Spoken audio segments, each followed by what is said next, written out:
दरिया हो या पहाड़ टकराना चाहिए, दरिया हो या पहाड़ टकराना चाहिए, जब तक न टूटे सांस जिए जाना चाहिए। मैं हूं संजय सिन्हा, आप देख रहे हैं खास बात इंडिया। खास बात इंडिया के इस बुलेटिन में आप तमाम दर्शकों का बहुत बहुत स्वागत। खबरों की तरफ आपको लिए चलते हैं, खबरों की तरफ मोड़ते हैं। हमारे पास एक खबर आ रही है दिल्ली से। दिल्ली हाई कोर्ट ने ईवीएम मशीन के इस्तेमाल पर रोक लगाने की याचिका को आज खारिज कर दिया। वकील सीएल जया ने एक याचिका दाखिल की थी जिसमें कहा गया था कि EVM machine, electronic voting machine के इस्तेमाल को बंद कर देना चाहिए और फिर से बैलेट पेपर पर चुनाव होना चाहिए। इस बात के निर्देश दिए गए थे हाई कोर्ट को, दिल्ली हाई कोर्ट को, जिस पर आज फैसला सुनाया गया और न्यायाधीश डीएन पटेल ने फैसला सुनाते हुए कहा कि यह प्रचार के लिए सिर्फ याचिका दाखिल किया गया है और इसमें कोई ऐसा तथ्य नहीं है जिस पर विचार किया जाए, और इसे खारिज कर दिया गया। खारिज ही नहीं किया गया, इस पर 10,000 रुपए का जुर्माना भी ठोक दिया गया। याचिकाकर्ता जया पर, जो पेशे से वकील हैं, उन्होंने याचिका दाखिल की थी। दिल्ली हाई कोर्ट ने 10,000 रुपए का जुर्माना भी ठोक दिया। उनका कहना है कि इलेक्ट्रॉनिक वोटिंग मशीन को छोड़कर सही तरीके से वोट नहीं किया जा सकता। ये बहुत ही अच्छा तरीका है और बहुत ही नायाब तरीका है, इसीलिए इलेक्ट्रॉनिक वोटिंग सिस्टम को चैलेंज करना बेवकूफ़ी है। इस तरह की बातें दिल्ली हाई कोर्ट ने कही है। अब आपको सीधे सीधे लिए चलते हैं पश्चिम बंगाल। पश्चिम बंगाल के आसनसोल में आज एक अजीबोगरीब घटना घटी। आसनसोल के नॉर्थ थाना क्षेत्र में कल्याणपुर सैटेलाइट टाउनशिप इलाके में आज एक युवती को बेहोशी की हालत में पाया गया। आसपास के लोगों ने देखा तो उसे घर पहुंचाया गया। आपको बता दूं कि एक युवती जो कल्याणपुर सैटेलाइट टाउनशिप में बेहोशी की हालत में नीचे गिरी हुई थी। दो युवकों ने उसे देखा और रामकिशुन डंगाल स्थित उसके घर पहुंचा दिया गया। और इस संदर्भ में हमारे संवाददाता ने जब यहां के पूर्व पार्षद दीपक साव से बातचीत की तो उनके मुताबिक यहां 3 और लड़कियां बेहोशी की हालत में मिली हैं। कुल 4 लड़कियां बेहोशी की हालत में मिली हैं। सभी को उनके घर पहुंचाया गया। इसके पीछे क्या वजह है, आखिर कैसे बेहोश हो गई ये युवतियां, कैसे बेहोश की गई युवतियां, इस पर तहकीकात होनी चाहिए। पुलिस को इस मामले को लेकर तहकीकात करनी चाहिए।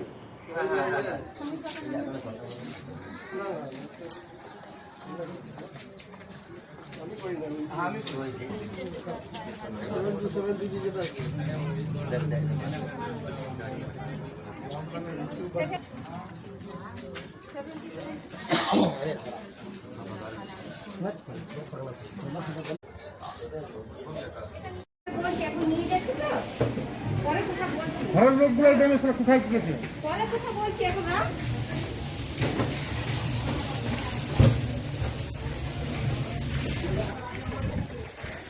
সেরকম পরিবেশ হবে না, সবাই ডিজাইন দিয়ে না সেটা পরিবেশ পরিবেশ কি হয়েছিল? স্যার বাড়িতে কেউ ছিল না, আমি ছিলাম, ঠিক আছে? আর আমার দেওর ছিল, আমি ছিলাম বাড়িতে। আর ওকে দুটো ছেলে টোটো করে ঘরে পৌঁছে দিয়ে চলে গেল। তো আমরা জিজ্ঞেস করলাম কি হয়েছে, তো ওরা বললো কি ওখানে বেহুশ হয়ে পড়েছিল ধাতকে মোড়ে। বা এতটাই আমরা ঘরে কতজন ছিল, মানে অজ্ঞান হয়ে কজন পড়েছিল? ও একা এলো। তুমি কি হও? আমি ওর মামি। 5টা নাগাদ খবর পেলাম কি আমাদের আরকে ডাঙ্গালের ড্যানন ক্লাবের কাছে একটা মেয়ে থাকে, ঋতু বাদ্যেকর, ডাকনাম বেবি। তো ও কোথাও পড়েছিল রূপকথা হলের কাছাকাছি। তো দুটো লোকাল ছেলে ওকে বাড়িতে পৌঁছে দেয়।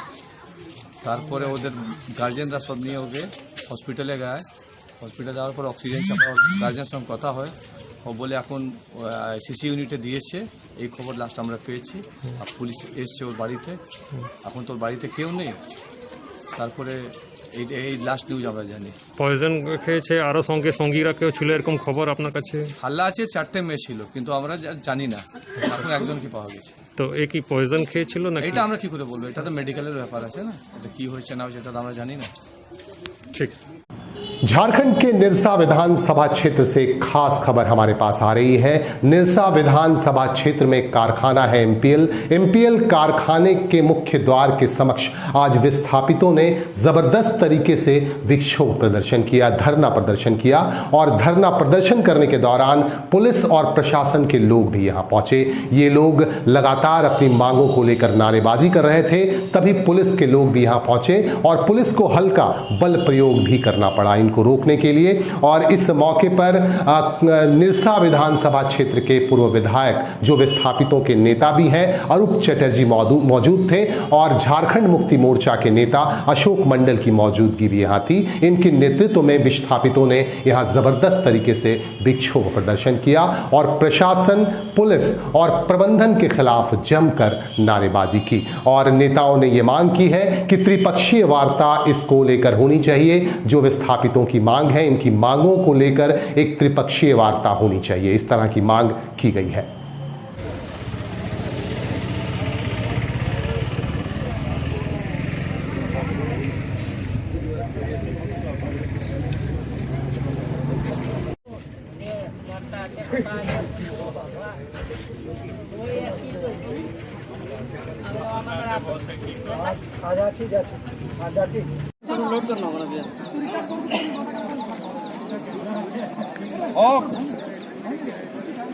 আমার জমি ঘুরা আমি কাজ করব না। सेंट्रल गवर्नमेंट के तर्ज पर पड़ना, ये छोड़कर भी इतनी बड़ी उद्योग है, इन लोगों के प्रमोशन पॉलिसी नहीं है, जिसको चाहे प्रमोशन किया, जिसको नहीं चाहे नहीं प्रमोशन किया। जो झारखंड सरकार या लेबर एक्ट में कहती है जो भाई ITI या कोई स्किल कैटेगरी में अगर काम कर रहे हैं उसको स्किल्ड वेजेस मिलना चाहिए। ये सारे लोगों को, शिक्षित लोगों को अनस्किल्ड में रखे हुए हैं। तो कानून की कोई भी पहलू को, लेबर एक्ट की कोई भी कानून को ये लोग मानने के लिए तैयार नहीं है। ये लोग को ALC के सामने बैठने के लिए बोलते हैं तो उसको भी ये लोग बोलते हैं जो हम लोग नहीं मानेंगे। तो टाटा पावर की इतनी बड़ी उद्योग है, कम से कम सारे जो भी कानून करती है उसको इमीडिएटली लागू करनी चाहिए और लोगों की जो सैलरी है 8,000 8,500 इसको इमीडिएटली हम समझते जो ये इतना छोटा प्रोजेक्ट नहीं है, बहुत बड़ा प्रोजेक्ट है और इस प्रोजेक्ट में लगभग 3 से 3,500 आदमी काम करते हैं। तो जहाँ 3,000 आदमी काम करेंगे 3 शिफ्ट वाइज में, तो निश्चित ये भी बात सही है, कहीं ना कहीं कुछ बातें, कुछ ऐसा परिस्थिति। आसनसोल म्युनिसिपल कॉरपोरेशन का 68 नंबर वार्ड जो बराकर इलाके में पड़ता है, आज बराकर इलाके के लोगों ने आसनसोल म्युनिसिपल कॉरपोरेशन के प्रशासनिक बोर्ड की सदस्य तबस्सुम आरा से मिलकर उन्हें फिर से ये जानकारी दी कि करीमडांगा और आसपास के इलाकों में पाइपलाइन बिछाने का काम तो किया गया है, लेकिन अभी भी कुछ इलाकों में पाइपलाइन बिछाने का काम नहीं किया जा रहा है, जिसकी वजह से यहाँ के लोगों को पानी की समस्या है और पानी की समस्या झेल रहे हैं यहाँ के लोग। और तबस्सुम आरा से ये मांग की गई है कि इस पर जल्द से जल्द कार्रवाई करते हुए पाइपलाइन बिछाने का काम संपन्न कराया जाए, इसे मुकम्मल कराया जाए। इसे लेकर तबस्सुम आरा ने इन तमाम लोगों को आश्वासन दिया है कि बहुत जल्द ही आसनसोल म्युनिसिपल कॉरपोरेशन की तरफ से जो दूसरे इलाके हैं जहां पाइपलाइन नहीं बिछाया जा सका है वहां पाइपलाइन बिछाने का काम शुरू किया जाएगा।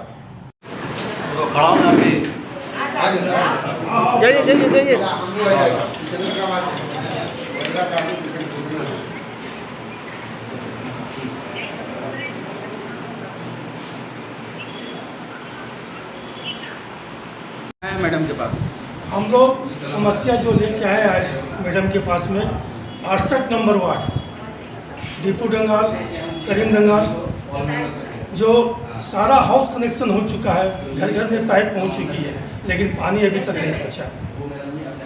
तो कुछ दिन पहले भी मैडम दौरा की थी 68 नंबर वार्ड का, जो भी काम बाकी था पाइप का वो मैडम के आदेश से वो काम पूरा हुआ। कल के दौरे में क्या हुआ? कल के दौरे में जो हुआ, मैडम 67 नंबर भी वार्ड भी से दौरा की थी, वहाँ काम चालू है, लेकिन 68 नंबर वार्ड की जो समस्या थी उससे मैडम अवगत नहीं थी कि वहाँ का पानी जॉइन नहीं किया गया है, कनेक्शन नहीं किया गया, इसलिए पानी वहाँ नहीं पहुँच रहा। तो वो समस्या लेके आज हम लोग मैडम के पास आए। तो मैडम, आपने जहाँ तक काम किया था वहीं तक काम रुका हुआ है। उसके बाद पानी का कनेक्शन आज तक वहाँ चालू नहीं हुआ। अभी आज मैडम ने क्या किया? मैडम ने आज आश्वासन दिया है कि 2 दिन के अंदर ये सारा काम आप लोग का 68 नंबर वार्ड का जो पानी की समस्या है वो हम हल कर देंगे। ये आश्वासन लेकर हम लोग आज मैडम से अपने घर वापस जा रहे हैं। आपका नाम? मेरा नाम टुन्नी लोहिया, हम लोग 68 नंबर वार्ड से बिलोंग करते हैं। जो भी मेरे साथ आए हैं ये सारे हम लोग 68 नंबर वार्ड से आए हैं। झारखंड के पाकुड़ में आज बेरोजगारों ने केला जोड़ा के निकट पाकुड़ लिंक रोड को जाम कर दिया और कहा जाए कि आज से जाम शुरू कर दिया गया और अनिश्चित काल के लिए ये जाम बना रहेगा, ऐसा कहना है यहाँ के बेरोजगारों का। और यहाँ के बेरोजगारों की मांग है कि यहाँ का एकमात्र कोयला खदान जो Paschim Bengal development power corporation limited द्वारा संचालित किया जाता है, इसमें यहाँ के बेरोजगारों को रोजगार दिया जाए। यही वजह है कि इसकी मांग करते हुए यहाँ के बेरोजगारों ने आज एकत्रित होकर यहाँ ट्रांसपोर्टिंग बंद कर दिया और यहाँ सड़क मार्ग को पूरी तरह से अवरुद्ध कर दिया। और ये लगातार मांग कर रहे हैं कि जब तक यहाँ के बेरोजगारों को रोजगार नहीं मिलता है, अनिश्चित काल के लिए ये आंदोलन चलता रहेगा और बेरोजगार ट्रांसपोर्टिंग नहीं होने देंगे और प्रोडक्शन को भी रोकने की कोशिश की गई आज। और इनका कहना है कि ये इनकी मांग है और इस मांग पर विचार अगर नहीं किया गया तो इनका आंदोलन और भी उग्र रूप ले लेगा। आपको बता दूं कि हमारे संवाददाता जब यहां पहुंचे तो इन्होंने यहां के बेरोजगार युवकों से बात की और इनसे बातचीत के क्रम में इनका क्या कहना है, इन्होंने क्या कहा हमारे संवाददाता से, आपको हम दिखाते हैं।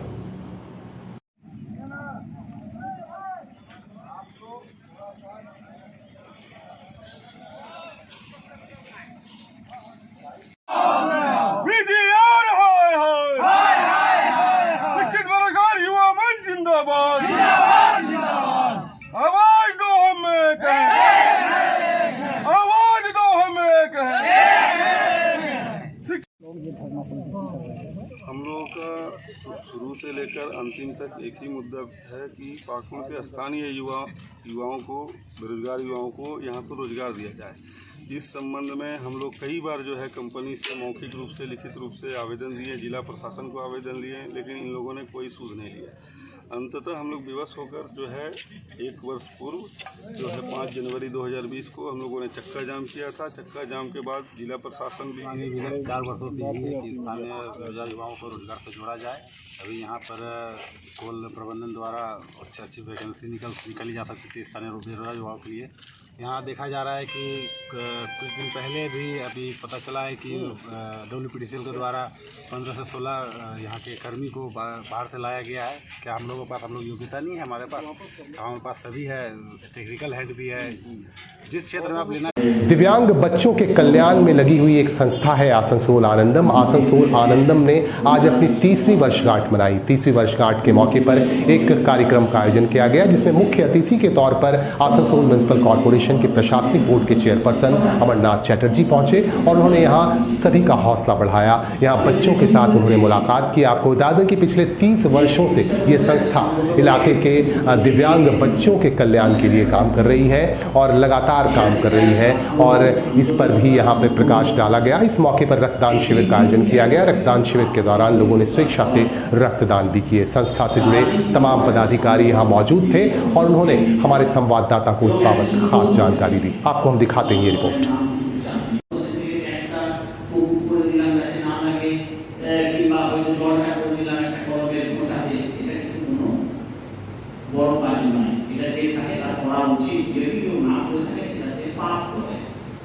এই পাপের মধ্যে না থেকে পূর্ণতার মধ্যে থাকাই ভালো। তবে মানুষ জন্ম হিসাবে আমার মনে হয় আমাদের সার্থকতা আছে। তবে আমরা কিন্তু নিজেদের গর্বিত বোধ করে বলতে পারবো যে আমরা মানুষ, আমরা সমাজের লোক, আমরা সমাজ তৈরি করি, আমরা সমাজকে ভালোবাসি। আপনাদের মতন মহিলারা, আমাদের আসানসোল শিল্পাঞ্চলের বোন, কেউ আমাদের মা, কেউ আমাদের ভাই, কেউ আমাদের দাদা, তাদের প্রত্যেক দিনের সংগঠিত প্রচেষ্টার মধ্যেখান দিয়ে কিন্তু আজকে এই জায়গায় আনন্দ পৌঁছেছে। আজকে আনন্দের স্বীকৃতি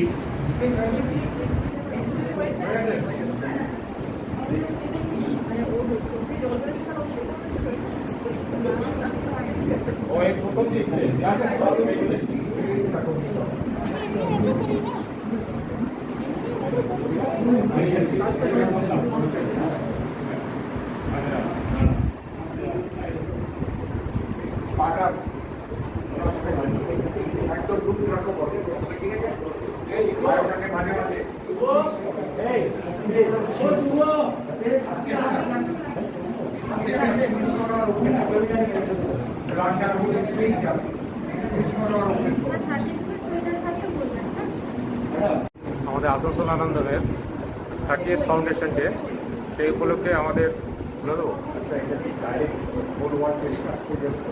আজকে আমাদের আসানসোল আনন্দমের 30th ফাউন্ডেশন ডে, সেই উপলক্ষে এমনি আমাদের অডিটোরিয়ামের প্রোগ্রাম তো আছেই, তার সাথে সাথে আমরা এই প্রথম আমাদের আসানসোল আনন্দমের ইতিহাসে ব্লাড ডোনেশন ক্যাম্প করছি। অজয়দা আমাদের সাথে আছেন, খুব ভালোভাবেই আছেন এবং আছে প্রায়। बंगाल खाड़ी में निम्न दबाव के कारण लगातार बारिश हुई और बारिश की वजह से काफी नुकसान भी पहुंचा। हम अगर बांकुड़ा जिले की बात करें तो बांकुड़ा के मेजिया स्थित एक गांव है मोहन चंद्रपुर गांव में भी काफी तबाही हुई और गांव में अभी भी पानी भरा हुआ है। इसे देखते हुए यहां के जो समाज सेवी हैं उन्होंने यहां के लोगों से मुलाकात की। तन्मय दत्ता वो यहां के लोगों से मिले और यहां के लोगों की उन्होंने मदद की और यहां जरूरतमंदों में जरूरत की चीजें लिहाजा नैपकिन और मच्छरदानी वितरित किए गए। इस मौके पर तन्मय से हमारे संवाददाता ने बातचीत भी की।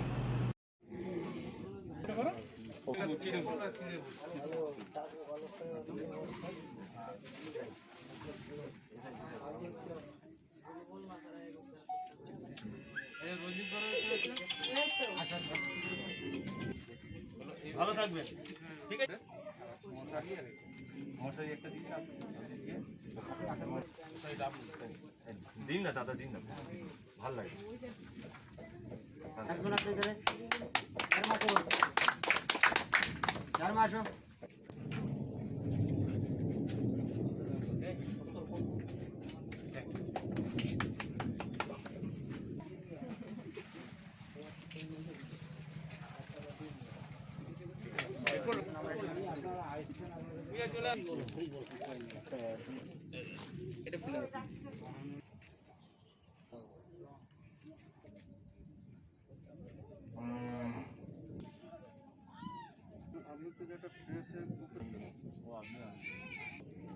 এই দামোদরের জলে যে জলমগ্ন হয়ে পড়াতে যে আজকে যে আপনারা এসছেন যে এই মানুষের পাশে দাঁড়ানোর জন্য, আপনারা কি উদ্দেশ্য এখানে যে আজকে এই অসহায় মানুষের পাশে এসে দাঁড়িয়েছেন, কি এই বিষয়ে আপনি কি বলতে চাইছেন?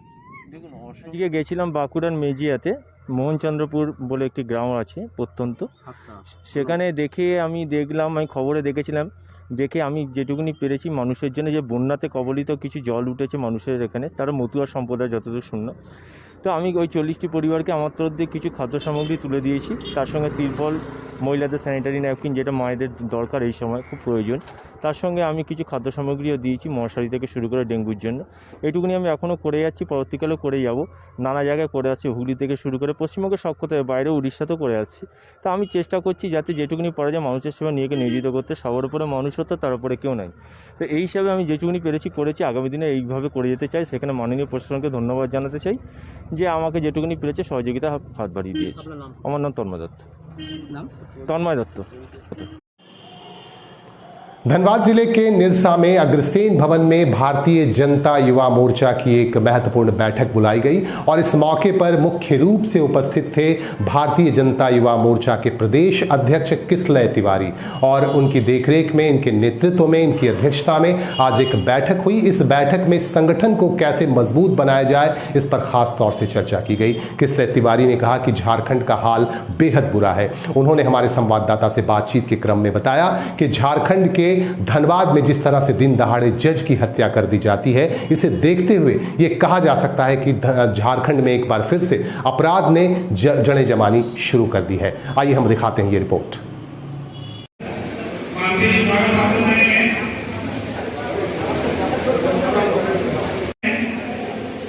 और हमारे माननीय विधायक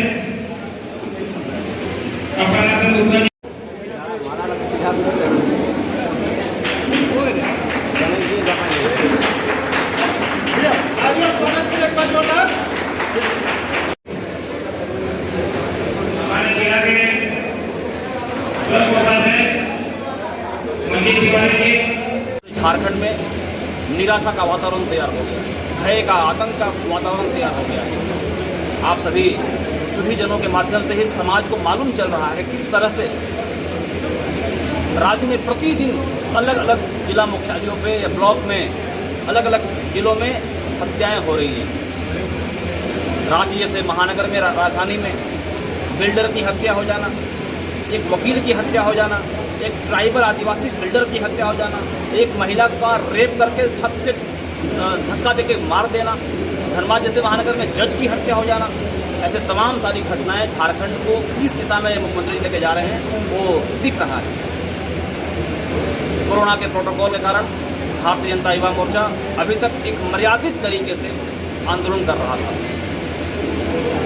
लेकिन इस मर्यादा के आवरण को उड़ने के बाद उनको लगा कि हो सकता है हमारा विपक्ष कमज़ोर है। हम कमज़ोर नहीं है माननीय मुख्यमंत्री जी, हम कोविड के प्रोटोकॉल का पालन कर रहे हैं। लेकिन इसी तरह से यदि आपने अपनी गतिविधि को संचालित किया, इसी तरह से सरकार चलते रही, करप्शन में आकंठ रूपी सरकार इसी तरह से चलती रहेगी, तो हम लोग कोविड के प्रोटोकॉल को भी तोड़ करके सड़क पे आकर के आंदोलन करने के लिए बात भी होंगे। जो युवा, जो राज्य की जनता आपको आशीर्वाद देकर सत्ता के सियासत पर पहुँचाया है, वही युवा, वही महिलाएं, वही राज्य की जनता आपको सत्ता से उठाकर फेंकने का भी कार्य करेगी। और आज इस बैठक में हम सारे लोग आने वाले दिनों में क्या हम एक बृहद आंदोलन कर सकते हैं,